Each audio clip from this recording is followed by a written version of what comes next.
અને સમાચારમાં હવે આગળ વાત કરીએ। અમદાવાદ કસ્ટમ વિભાગે મોટી કાર્યવાહી કરી છે। હાઇબ્રિડ ગાંજો લાવનાર 4 લોકોને ઝડપી લેવામાં આવ્યા છે અને તેમના વિરુદ્ધ કાર્યવાહી શરૂ કરાઈ છે। બેંકોકથી 4 જેટલા શખ્સ હાઇબ્રિડ ગાંજો અમદાવાદમાં લઈને આવ્યા હતા। લગભગ અંદાજે 12 કરોડ 50 લાખ રૂપિયાની કિંમતનો આ ગાંજો હતો જે આરોપીઓ પાસેથી જપ્ત કરવામાં આવ્યો છે।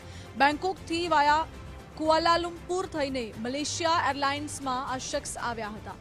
3 આરોપી પંજાબ અને એક વડોદરાનો રહેવાસી હોવાની વિગતો છે। આરોપી અજય પાંડે, સંદીપ, રોની અને મનપ્રીતની હાલ તો ધરપકડ કરી લેવાઈ છે।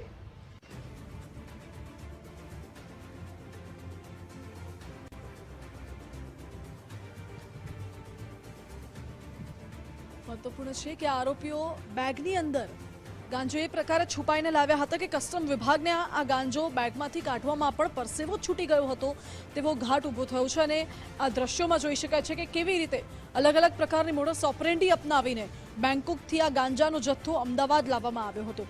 સવાલ એ પણ ઉઠી રહ્યો છે કે આ 12 કરોડની કિંમતનો ગાંજાનો જથ્થો છે તો આ ગાંજાનો જથ્થો કોઈએ મંગાવ્યો હતો કે પછી આરોપીઓ જાતે લઈને આવ્યા હતા, કોને સપ્લાય કરવાનો હતો, એ તમામ દિશામાં અત્યારે તપાસ પોલીસ દ્વારા શરૂ કરી દેવામાં આવી છે। હાલ તો પોલીસે 3 આરોપીની ધરપકડ કરી લીધી છે।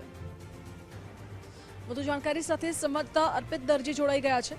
અર્પિત, 4 જેટલા આરોપીઓ ઝડપાયા છે અમદાવાદ એરપોર્ટ પર જે મોટી માત્રામાં ગાંજાનો જથ્થો લઈને આવ્યા હતા। શું કોઈએ મંગાવ્યો હતો, કોને આપવાનો હતો, એવી કોઈ વિગતો?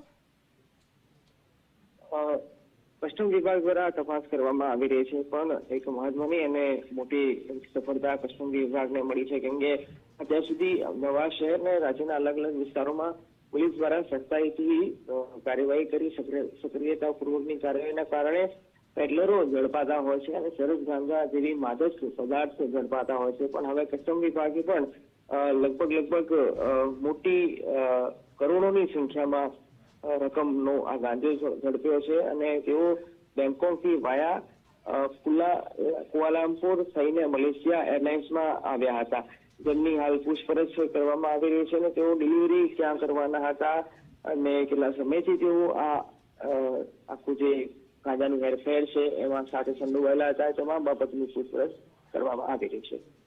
જી અર્પિત, આભાર આપનો। એટલે હાલ તો પોલીસ દ્વારા તપાસ શરૂ કરાઈ છે, તમામ બાબતોની પૂછપરછ કરાઈ રહી છે।